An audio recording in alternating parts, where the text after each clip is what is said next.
Can you create peace from chaos? Can you take something that is inherently destructive and instead utilize it for calm? Can you take a moment that is otherwise entropy or pain mixed with brutal exhaustion and instead turn it into something beautiful, maybe even elevate it to an art form? Watch until the end and find out.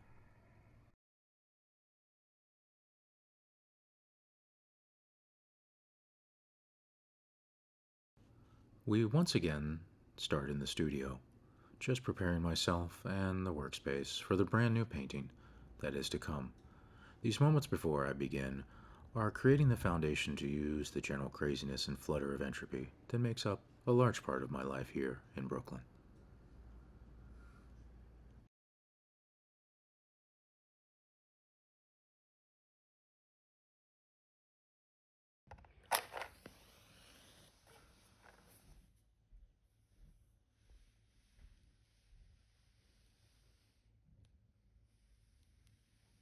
It always starts with the blank canvas.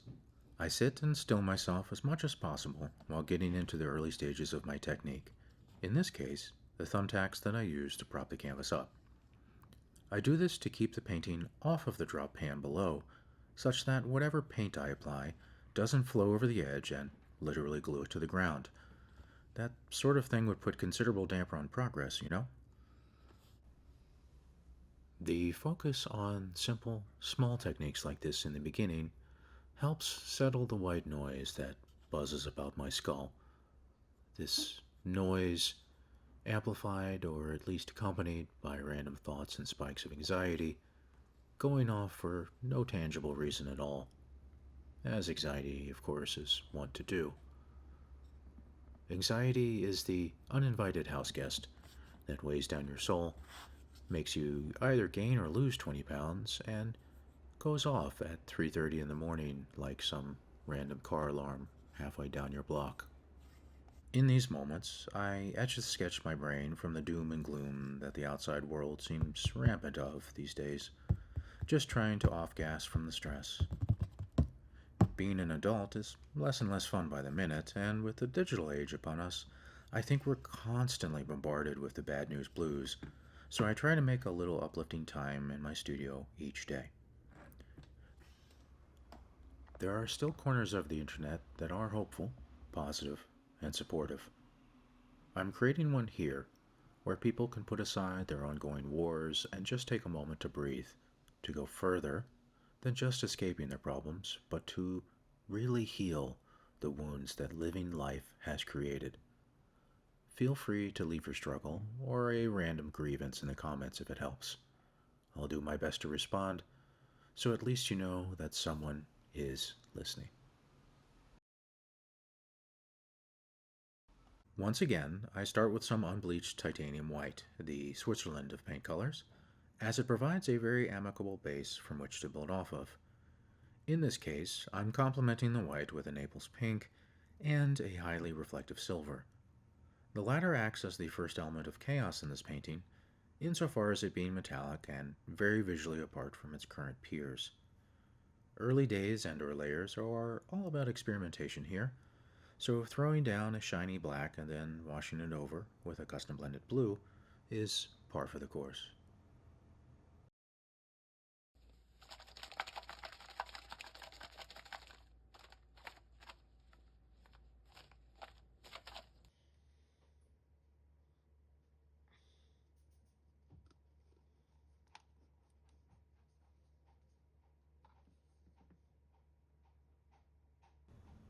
It may seem as if I'm constantly undoing whatever progress I'm making, or making no real progress at all, but life at large, much less in the studio, has taught me that advancement doesn't always have to be straightforward.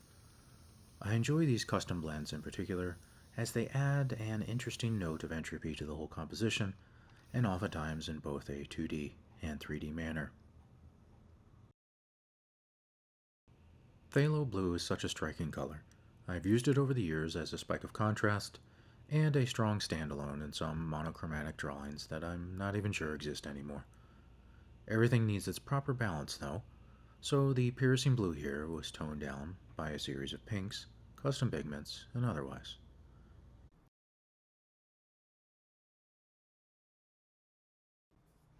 It's so key to find the balance in creation, as that is one of the major hallmarks of so called progress, or at least the signifier of finishing a piece.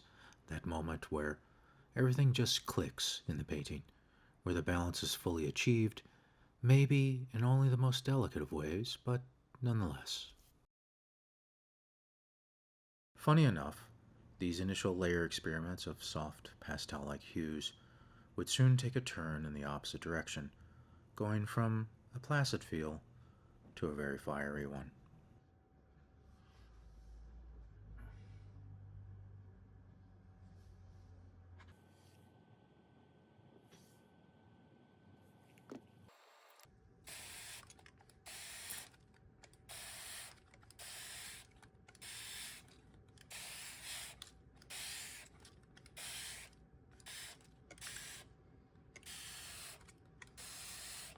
I'm generally not very chatty in real life. I once went an entire month without a single utterance, so creating is a way of speaking for me. Speaking without words, obviously, but instead with color and shape. Admittedly, sometimes the old brain only has the loosest of ideas to put forth, and then they have to be sorted out once they hit the canvas. But the process of solving these communication issues culminates in something so beautifully simple, something pulled from the ether of silence and dark of my mind, adding in layer after layer, sculpting them, or simply washing them over the surface seems such a basic thing, and yet I enjoy it so much.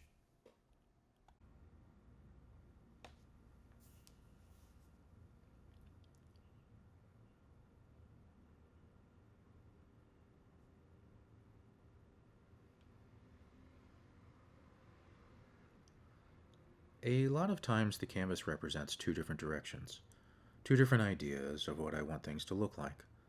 I'll add in a layer after a layer, taking moments in between to allow time for most layers to dry, calculating which colors to add in and what transparencies and so on. I suppose on one level it's a form of math, with each layer being a highly sorted expression of color and shape, bridging one point in its completion to another.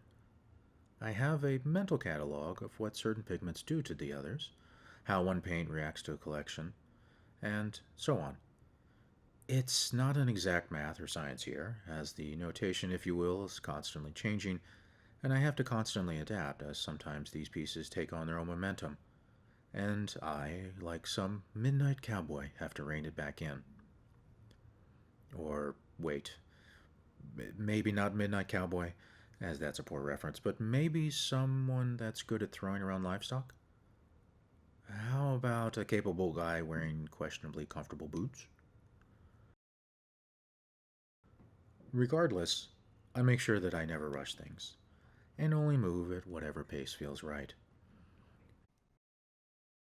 Here, there are no due dates, no Gemini minded clients, and no one to answer to other than the occasional interruption from the greater entropy of my life outside these walls.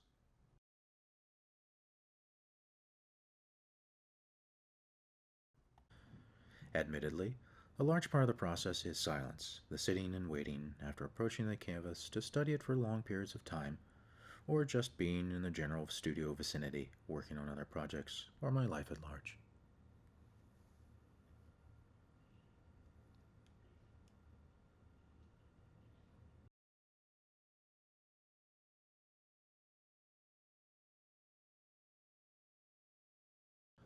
Over the years, I've worked as a commissions artist and a fine artist, and almost everything else. I've illustrated comics, taught cartooning classes for kids, and drew, but never performed, if that's how you describe it, tattoos. I've been in many different galleries, even some legitimate ones. Other ones, not so much, being designed to prey on the artist's need to, quote, make it, and through shady business practices extort thousands of dollars from said artists to put on an exhibition that made no effort to attract any real art patrons. So opening night was just those desperate artists in attendance. I would name names, but let's just say do your research on the opportunity to make sure it's just not some type of ego pandering extortion. I've been in many different types of show. Ones in cafes, quick setups on the sidewalk, and even the dreaded country carnival, sit in a dirty field and hope variant. The vast majority of them have not been successful.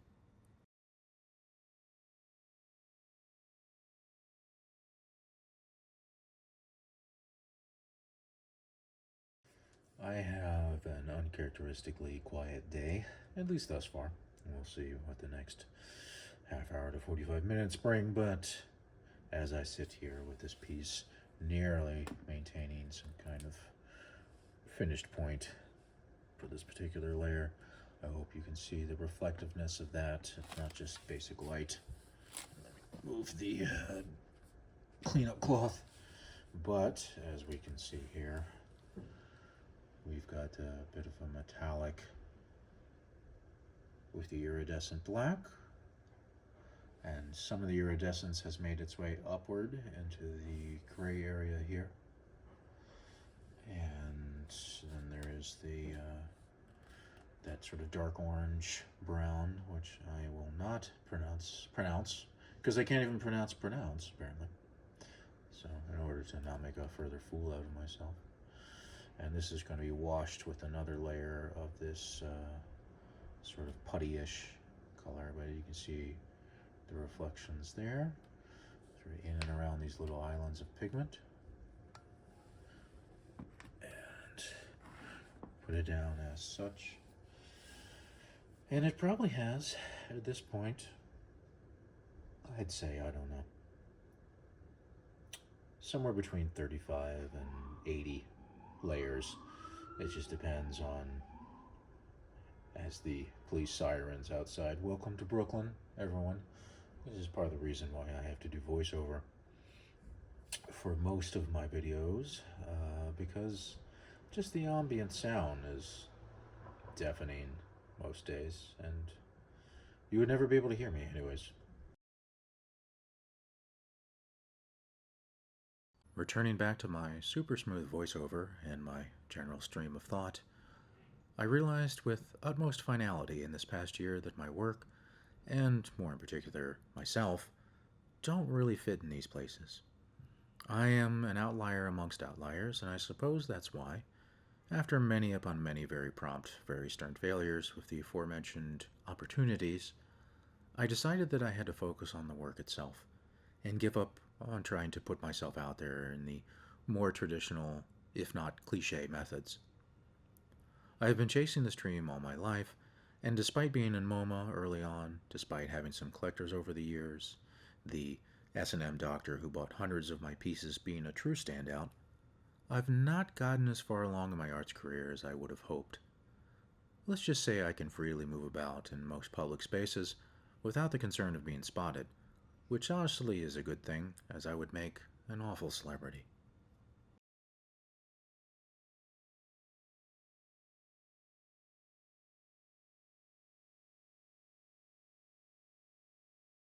Sometimes as I progress through these pieces, layer after layer, I find a movement or direction that feels natural.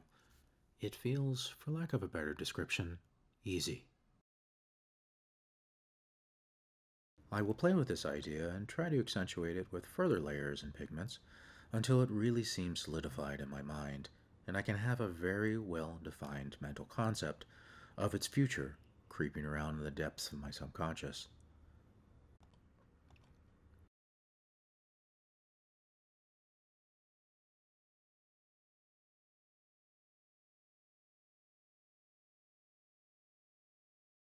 With this piece, it seemed as if things were being forged, metal into metal, fire into fire. It felt like I was able to arrange all the chaos in parallel, complementary directions at this point. And, as one after another of these layers was put down, I got the unmistakable feeling of an elemental warmth, of something primal and heated, of a refusal to accept that Blockbuster is finally gone, and rock and roll may finally be dead, among other things.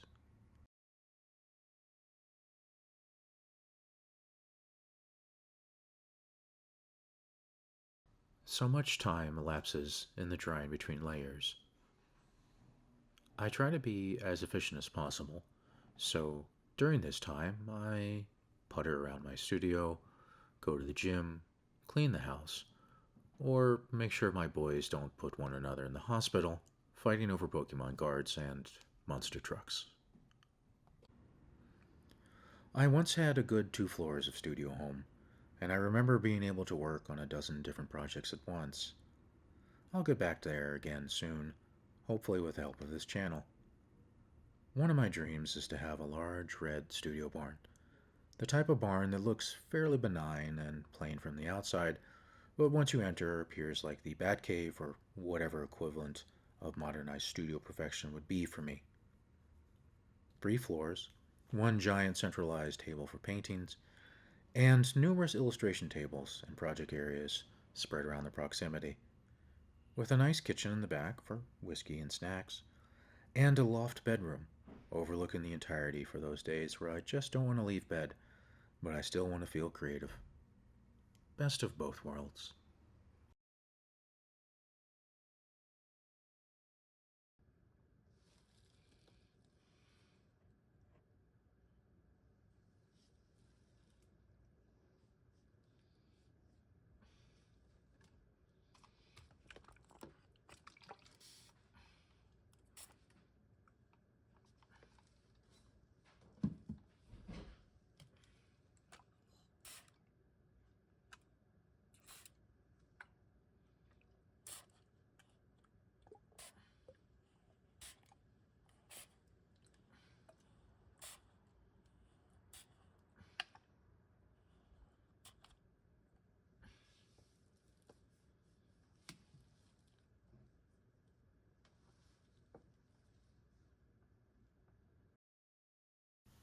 It seems such a simple dream, but being an adult is knowing that the reality is anything but, and as my father used to say, all it takes is money.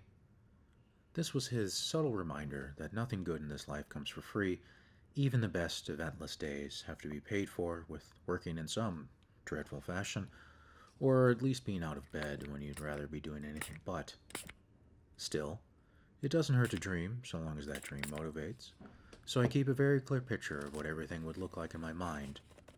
4+ acres, mostly wooded, a 3,000 square foot house, and same sized barn studio, a nice garage with 4 cars and, of course, a host of tools, along with an area for a sizable plein air home gym, and outdoor theater to watch movies outside whenever the need arose.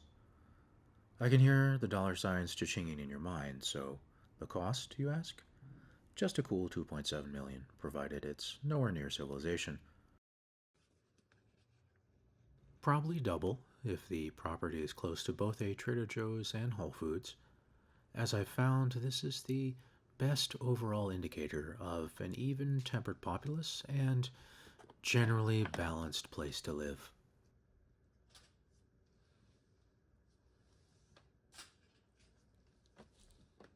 Sometimes the best tool is the one you make, the one you don't even know you needed, or the one you liberate from some random antique shop because you were bored and you were just trying to make the best of having to be at an antique shop while your wife's friend runs around looking for what she calls treasures. I have a firm supply of what I suppose I could call my own treasures in this fashion. Too many to actually use, but something for every possible need, which I suppose is the point. Better prepared than not, right?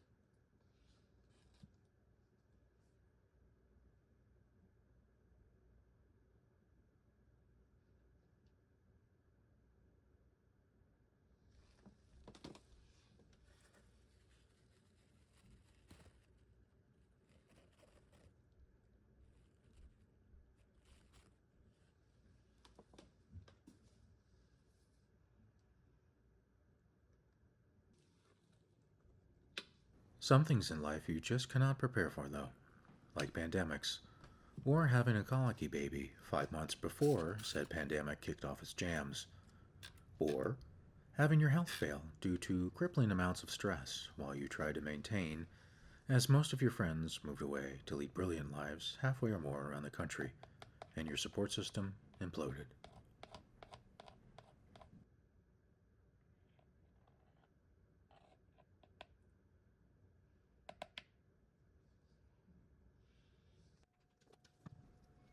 Luck just doesn't grant me any favors, and a constant theme of my life is making the most of the utter ramshackle chaos that rains down constantly. On an up note, it has made me fantastically capable, resilient, and MacGyver levels of resourceful. Even despite all that, sometimes you just get hit with something that's too much to bear. Something where you don't understand or even feel all the effects at once, but rather it unfolds and untangles over periods of months. What do you do in that moment? What do you do in those months? Sometimes you just don't see it coming, become numb when it hits you, and are unable to watch it as it leaves just as invisible as it arrived. Not all is lost, however. For a parting gift, it gave me high blood pressure.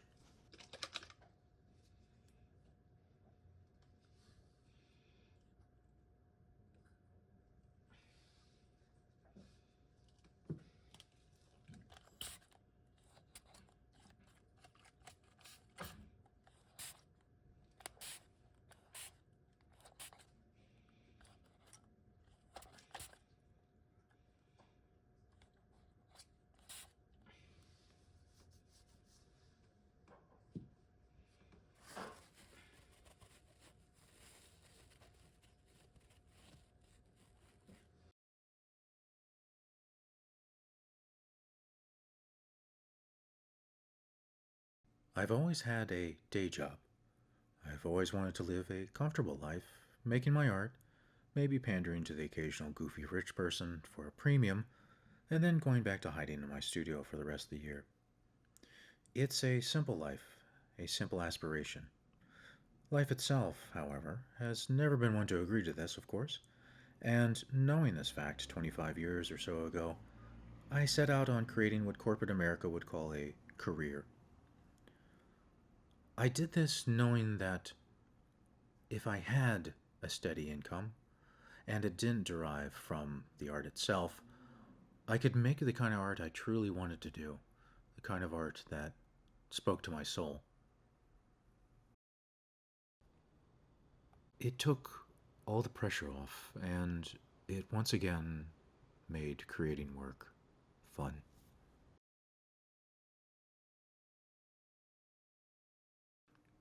These tiny little touches, the specks of pastel pink or unbleached titanium white here, added with a pushpin and palette knife respectively, infuse an element of, you guessed it, chaos, to help the entire work feel more natural, more like it was just unearthed from a cave or happened from some natural phenomenon. The tiniest bit of marks here go a long distance, so I find myself taking away almost as many as I add, and sometimes blending them down into the smallest little washes of pigment. Unless you really look, you never really know they were there. But if you've watched this video this far, feel free to pause and scroll forward or back and see if you can find a dozen or so touches just like this.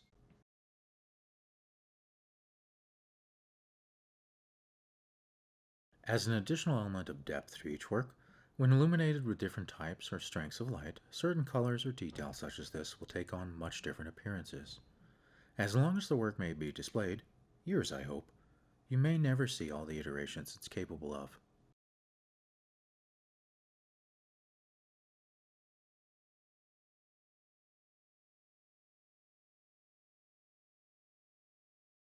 I'm applying a transparent gloss medium here as the layer upon layer buildup has overdulled the area, and in the process a lot of the detail and delicate touches have been washed out. As this layer dries, it makes the area once again show its depth and the interplay between the layers as intended, and helps to offset the dominant reds and oranges you see immediately above.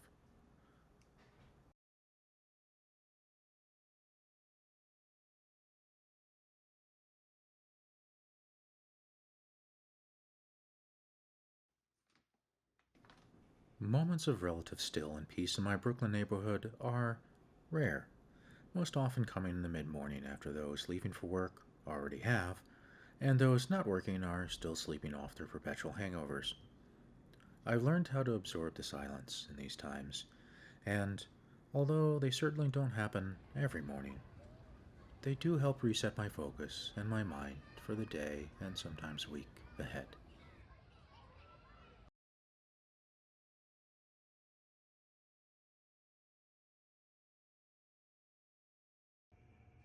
My studio is always prepared and adjusted to whatever pieces I'm working on at the moment. Detail obsessed as I am, I make sure that all I need is readily reachable when seated upon my trusty blue stool, which is a tool or piece of furniture, perspective depending, of great repute in my home, if not outright legend. I can tell when a piece is close to being done, as it seems much harder to progress or add anything to, so it ends up sitting around the studio for great lengths of time. It may move from place to place, less to be stepped on or worse, as I go through my other supplies and setups for other projects I have in the various states of their completion, or simply intending to other arenas of my life as one does.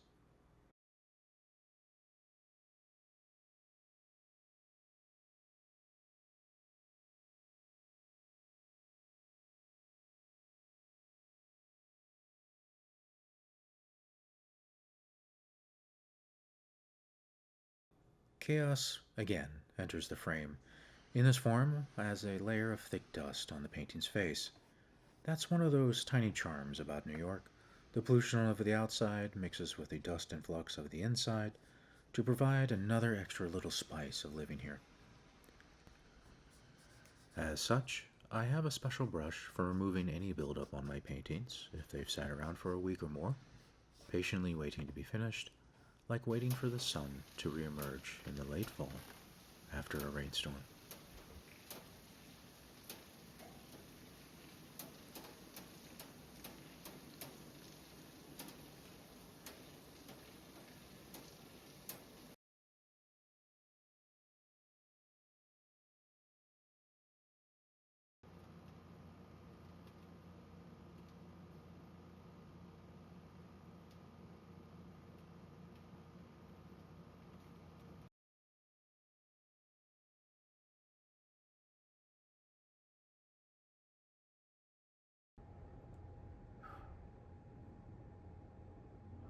I'm striving for authenticity in these, and I'm battling that against the non desire of letting thousands, if not millions, of strangers, into my life.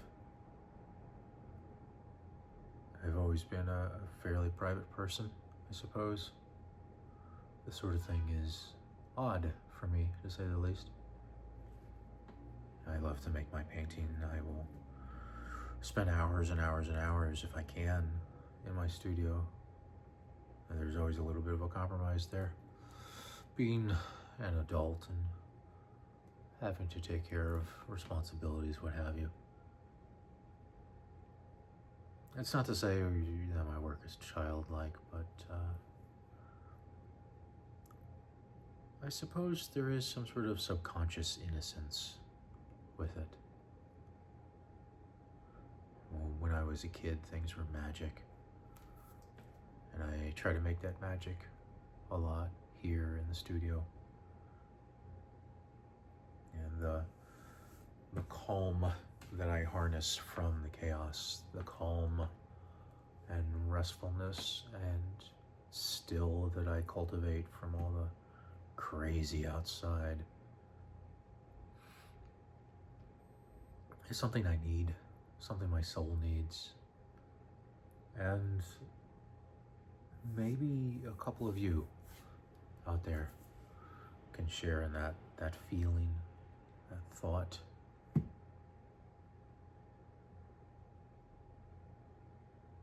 And I appreciate you sharing in return whatever thoughts or feelings you may have that this video has elicited from you, or caused you to, things rather, to cause you to realize, if this video had led to some sort of rebirth in your creativity, some sort of revitalization of a hobby that you used to do that used to bring you peace.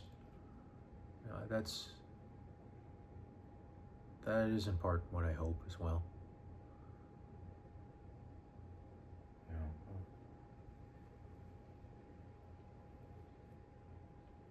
if only life were this simple. If only life were simple enough whereby I could just go into my studio and spend 6 hours, and at some point eat lunch, maybe take a nap, have a nice tea, the perfect level of warm tea against this slowly cooling fall, things like that. A lot of simple life pleasures that you come to learn when you get a little bit older. If only life were that simple. And I'm trying to make my life that simple. And the funny thing about that is it takes a tremendous amount of energy, doesn't it? It takes a lot of care and concern and planning and, of course, almighty money to be able to just go back to a point in your life where things were simple and beautiful and lively, fresh in a way, I suppose. When life was more about simple pleasures than it was about paying bills and seeing how current administrations are burning the entire country to the ground.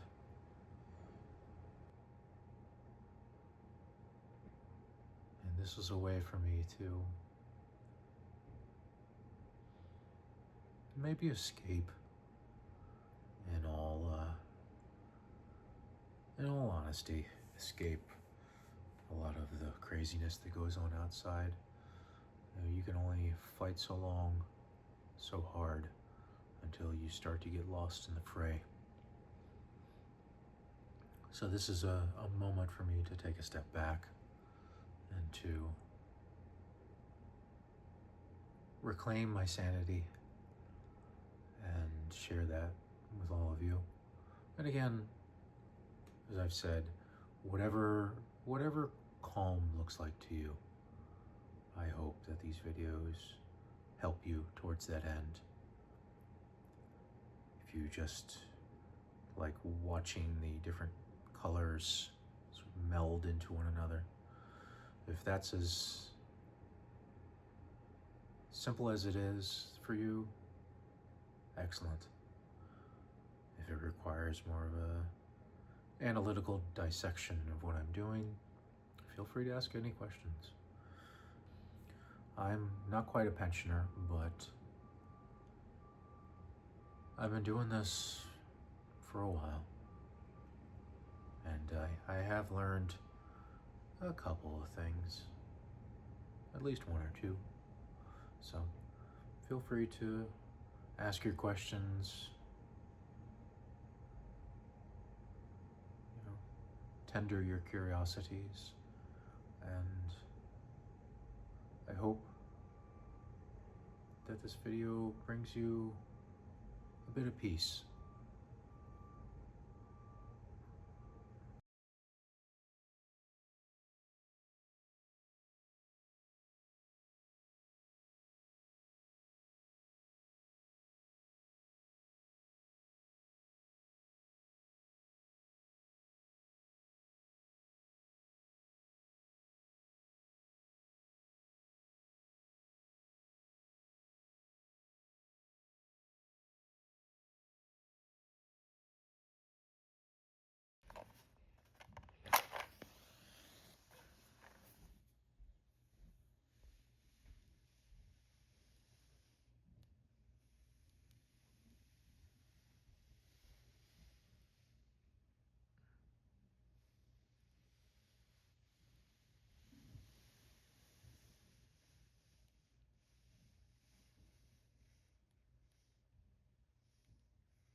I almost never come up with a name for my work in the moment, but with the various missteps and bad luck encountered during the creation period, and with the piece itself seemingly taking on the characteristics of fire, I thought it apt to christen this piece Forge.